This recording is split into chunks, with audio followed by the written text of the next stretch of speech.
Hello students, in this video we are going to do example 3.10 of our NCERT. Let's see the numerical. A resistance of R ohm draw current from a potentiometer. तो diagram में आपको एक potentiometer दिया है। आप कहेंगे sir कहाँ है पोटेंशियोमीटर? ये जो ए बी वायर है, ए बी वायर, यही क्या है? पोटेंशियोमीटर। एक्चुअली आपको पोटेंशियोमीटर की जो शेप है वो ऐसे ये आदत है देखने की, ठीक है ना? इस तरह से ये टर्मिनल ए, टर्मिनल बी, यहाँ एक बैटरी ले लिया, इधर एक रिहोस्ट लगा दिया, इधर एक की ले लिया, ये आप पोटेंशियोमीटर समझते हैं, ठीक है? तो न्यूमेरिकल में ये जो वायर है जिगजैग, ए से बी के बीच का, ए और बी के बीच का ये जो जिगजैग वायर है, न्यूमेरिकल में वो कैसे लिया गया है? सीधा, कोई फर्क नहीं पड़ता। तो समझ में आ गया? तो ये जो ए बी वायर है, वायर ए बी, यही आपका क्या है? पोटेंशियोमीटर। ओके, अब क्वेश्चन में क्या किया गया है? एक रेजिस्टेंस लिया है, मान लीजिए वोल्टेज V है, यहां से करंट I आया, ये करंट I सीधा किस में चला जाएगा? R नोड में। अगर कुछ भी एक्स्ट्रा ऐड नहीं है तो ये सारा का सारा करंट इधर चला जाएगा। लेकिन अगर मैं एक रेजिस्टेंस और ले लेता हूं R, ये एक रेजिस्टेंस, अब मैंने क्या किया, मान लीजिए इसके टर्मिनल क्या है, ये मैंने ले लिया टर्मिनल C और D। तो C को A से कनेक्ट किया और D को, मान लीजिए ये कोई पॉइंट है P, ठीक है? P क्या है? P जो है वो मिड पॉइंट है, P is the mid point of AB। Okay, तो जो रेजिस्टेंस था उसके C टर्मिनल को A से जोड़ दिया, D टर्मिनल को P से जोड़ दिया। यहां तक बात समझ आ गई? तो अब क्या करेगा ये R? जो करंट आई पूरा इसमें जा रहा था R नोड में, अब वो करंट दो हिस्सों में क्या हो जाएगा? डिवाइड हो जाएगा। तो ये R भी क्या करेगा? थोड़ा सा करंट खींचेगा। तो वही लिखा है resistance R draw current from the potentiometer. The potentiometer has a total resistance R naught. Potentiometer कौन है? वायर AB, उसका टोटल रेजिस्टेंस क्या है? R naught. A voltage V is supplied to the potentiometer. ये जो वायर AB है, ये कितनी वोल्टेज से अटैच है? V वोल्टेज से। तो आपसे पूछा है derive an expression for the voltage across R। प्यारे बच्चों, आपसे ये जो R है इसका वोल्टेज पूछा है। ये जो वोल्टेज V है ये किसके लिए है? A और B के बीच में। आपसे पोटेंशियल किसका पूछा है? C और D के बीच में। तो क्या ये न्यूमेरिकल आ गया आपको समझ में? चलिए लेट डू द न्यूमेरिकल। तो आपसे पूछा क्या है? आपसे पूछा है पोटेंशियल किसके बीच? C और D के बीच। Derive expression for the voltage निकालो, किसके लिए? R के लिए। तो R किसके बीच में है? C और D के बीच में। तो वोल्टेज किसके बीच निकालनी है? C और D। और प्यारे बच्चों, वोल्टेज का फॉर्मूला क्या होता है? वोल्टेज का फॉर्मूला होता है IR। तो अगर वोल्टेज C और D के बीच में है तो रेजिस्टेंस भी किसके बीच निकालना है? C और D। अब एक बात बताइए, ये C किससे कनेक्ट है? A से। D किससे कनेक्ट है? P से। तो चाहे CD लिखो या AP लिखो, कोई फर्क नहीं पड़ेगा। देखिए, क्या ये बात समझ में आ गई? ओके, तो मुझे वोल्टेज निकालना है, या तो कह दो C D के बीच में या A P के बीच में। क्यों? क्योंकि जितना वोल्टेज C D के बीच में होगा उतना ही वोल्टेज किसके बीच में होगा? A और P के बीच में। Why? क्योंकि C D is parallel to AP। एक ही बात है। तो क्या ये बात समझ में आ गई? ओके, तो हमारी बेसिक इक्वेशन क्लियर हो गई। हमें निकालना है वोल्टेज A और P के बीच में, और वो किसके बराबर होगा? Current into resistance between AB। Okay, अब एक बात बताइए, इसको इक्वेशन 1 मान के छोड़ दीजिए। यानी अगर मुझे ये निकालना है तो मुझे दो बातें पता होनी चाहिए, एक तो आई की वैल्यू पता होनी चाहिए और रेजिस्टेंस बिटवीन ए बी। तो ये पूरा न्यूमेरिकल बस इसी बात का है, एक बार हम आर ए बी निकालेंगे, एक बार आई निकालेंगे और दोनों की वैल्यू इक्वेशन 1 में पुट करेंगे और हमारा न्यूमेरिकल हो जाएगा। चलिए एक बात बताइए, रेजिस्टेंस क्या होता है? लेंथ के डायरेक्टली प्रोपोर्शनल, सबको मालूम है। बेटा अगर लेंथ को दुगना कर दूंगा तो रेजिस्टेंस क्या हो जाएगा? ट्वाइस। और अगर मैं लेंथ को हाफ कर दूंगा तो रेजिस्टेंस भी तो क्या हो जाएगा? हाफ हो जाएगा। मानते हैं इस बात को? ओके, तो जरा ध्यान देना बेटा, ए और बी के बीच में कितना रेजिस्टेंस है? Are not. और पी क्या है? Mid point. तो अगर ए बी के बीच में रेजिस्टेंस है आर नॉट, तो कौन बच्चा बताएगा? मैंने बोला है ए और बी का मिड पॉइंट क्या है? पी। तो अगर ए से बी तक रेजिस्टेंस आर नॉट है तो कौन बच्चा बताएगा ए और पी के बीच रेजिस्टेंस क्या होगा? तो जो समझदार बच्चा होगा वो बोलेगा आर नॉट। और पी और बी के बीच रेजिस्टेंस क्या होगा? Are not. यानी डिस्टेंस को अगर हाफ कर दिया तो रेजिस्टेंस भी क्या हो जाएगा? हाफ। भेजे में आ गई बात? Very good. तो एक बात बताओ, क्या मैं इस चीज को ऐसे लिख सकता हूं? देखिए ये जो पूरा ए बी है और ये क्या है? Mid point P. तो मुझे बताइए ए और पी के बीच कितना रेजिस्टेंस होगा? Are naught by 2। इन दोनों के बीच कितना रेजिस्टेंस होगा? पी और बी के बीच में आर नॉट बाई 2। आपको बात समझ में आ गई है। अब जरा बताइए, ए पी और सी डी आपस में क्या है? पैरेलल। तो ये वाला रेजिस्टेंस और ये वाला रेजिस्टेंस क्या होगा? पैरेलल। तो लिखिए सिंस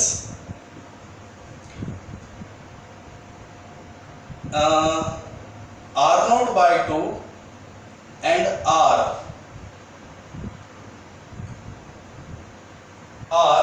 पैरेलल, ये दोनों क्या हैं?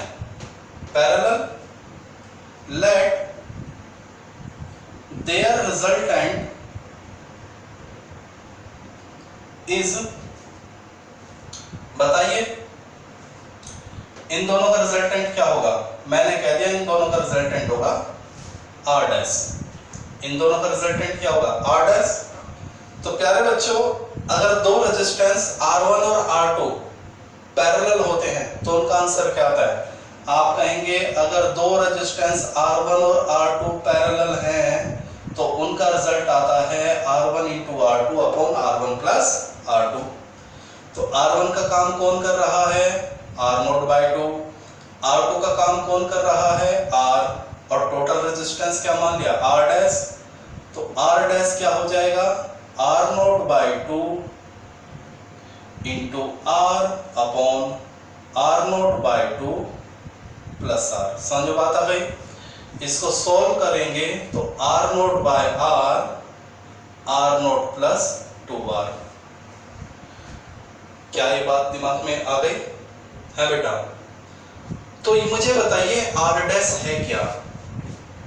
देखिए इन दोनों का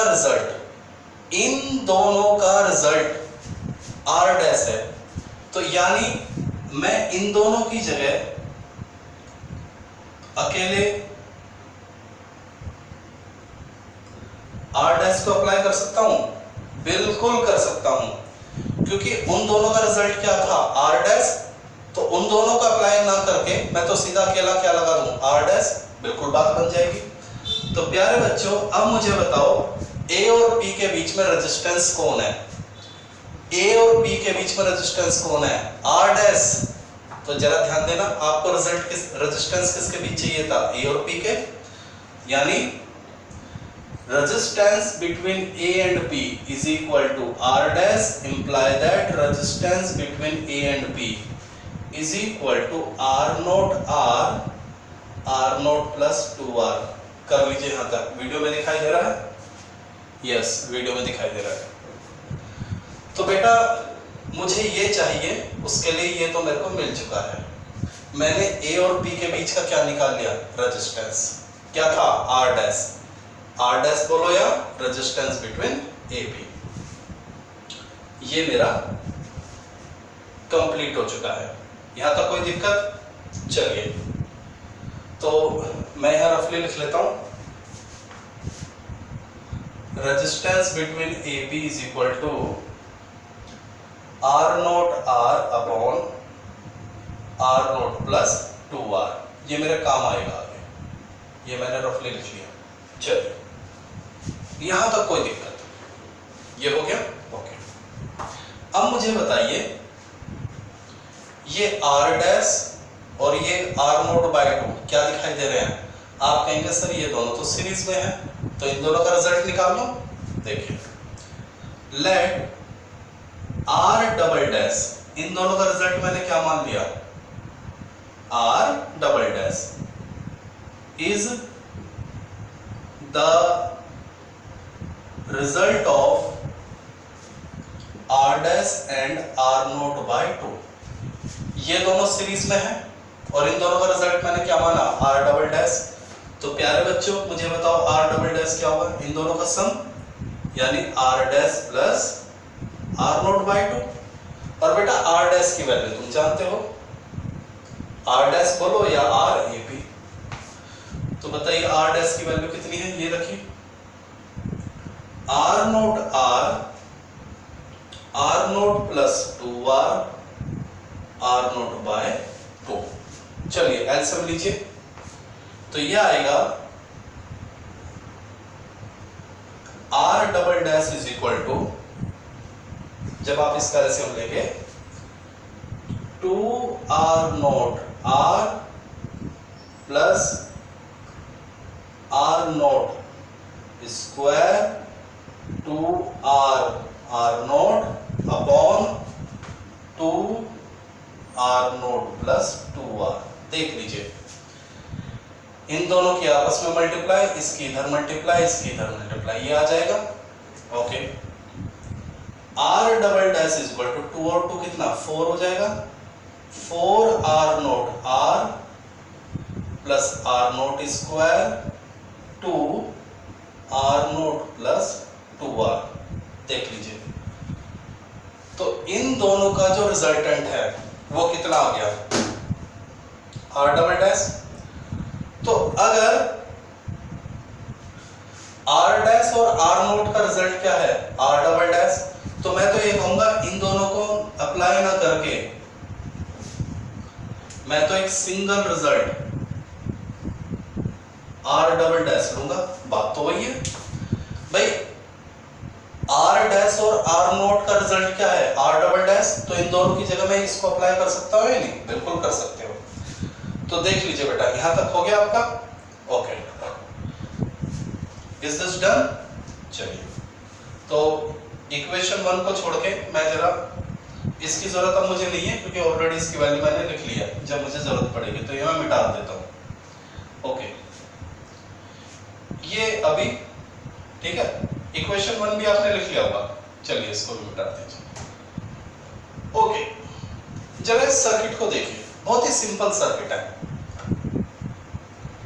पूरे सर्किट को सॉल्व करके हमें ये मिला, V I total voltage, total current और टोटल रेजिस्टेंस। तो बेटा क्या मैं ये लिख सकता हूं, V is equal to I R double dash. देख लीजिए, V का काम V कर रहा है, I का काम R, और रेजिस्टेंस का काम कौन कर रहा है, R डबल डैश। तो मैं यहां से I की वैल्यू क्या आएगी जरा बताएंगे, V upon R double dash. I is equal to V upon, बेटा R डबल डैश की वैल्यू वो रखी, देख लीजिए, तो ये हो जाएगा 4R naught plus R naught square, और जो नीचे वाली चीज है वो ऊपर मल्टीप्लाई में चली जाएगी, यानी 2R नोट ब्रैकेट में प्लस 2R। देख लीजिए, मैंने यहां से R डबल डैश की वैल्यू उठा के रख दी है। तो अब आपके पास किसकी वैल्यू आ गई? आपके पास प्यारे बच्चों आई की भी वैल्यू आ गई, ठीक है। अब मुझे इसकी जरूरत नहीं है, इसको भी रद्द कर दो, ठीक है। चलिए अब मैं अपने सवाल को वैसे ही बना लेता हूं जैसा था। ये रेजिस्टेंस था R0, ए से एक रेजिस्टेंस लिया R और उसका कनेक्शन कर दिया मैंने ये, और हमसे पूछा गया था P था मिड पॉइंट, तो हमें R का पोटेंशियल चाहिए। R का पोटेंशियल कौन था? ये VAP। R का पोटेंशियल क्या होगा? जो A और P के बीच का पोटेंशियल होगा वही R का पोटेंशियल होगा। तो जरा ध्यान देना, बाय इक्वेशन 1 क्या था बेटा? Potential between AB is equal to current resistance between potential between AP, A और P के बीच का पोटेंशियल क्या था? Current into resistance between AP। Okay बेटा, चलिए क्वेश्चन हो चुका है, अब तो केवल वैल्यू रखनी है। A P के बीच का पोटेंशियल, I की वैल्यू ये रखिए सामने, रख दीजिए 2V R0 plus 2R upon, देखिए कितना है, इसमें से कुछ कॉमन आ रहा है क्या? यस, R0 कॉमन आ रहा है, तो क्या बचेगा? 4R plus R0। Okay, I की वैल्यू रखी 2V R0 प्लस 2R, यहां से R0 कॉमन ले लिया, 4R plus R0 multiply resistance between AP, वो रहा जो हमने पहले निकाल कर रखा हुआ है। तो लिखिए क्या है? R0R upon R0 plus 2R, R0 plus 2R। चलिए बेटा सॉल्व कीजिए। पोटेंशियल बिटवीन AP, कुछ समझ में आ रहा है? R0 प्लस 2R से R0 प्लस 2R कट जाएगा, R0 से R0 कट जाएगा, क्या बचेगा? ऊपर तो बचा 2VR, नीचे बचा 4R प्लस R0। यही है आपका रिक्वायर्ड आंसर। आपसे derive an expression for the voltage across R का वोल्टेज पूछा था, और वो क्या होगा? R किसके बीच में है? A और P के बीच में, तो A और P के बीच का वोल्टेज ही क्या होगा? R का वोल्टेज। तो इस न्यूमेरिकल में कुछ नहीं हुआ है, केवल resistance in series and resistance in parallel का कंसेप्ट लगाया गया है पोटेंशियोमीटर के ऊपर। तो आप कहेंगे क्या इंपॉर्टेंस है? तो CBSE 2011 एंड 2017 दो बार ये क्वेश्चन एज इट इज उठ के आया है, तो रिपीट भी हो सकता है। क्वेश्चन हार्ड नहीं है, बहुत ही इजी क्वेश्चन है, बस थोड़ा सा समझें, एक दो बार देखें, उसके बाद खुद करें, तो दैट विल बी डन। ठीक है, ओके।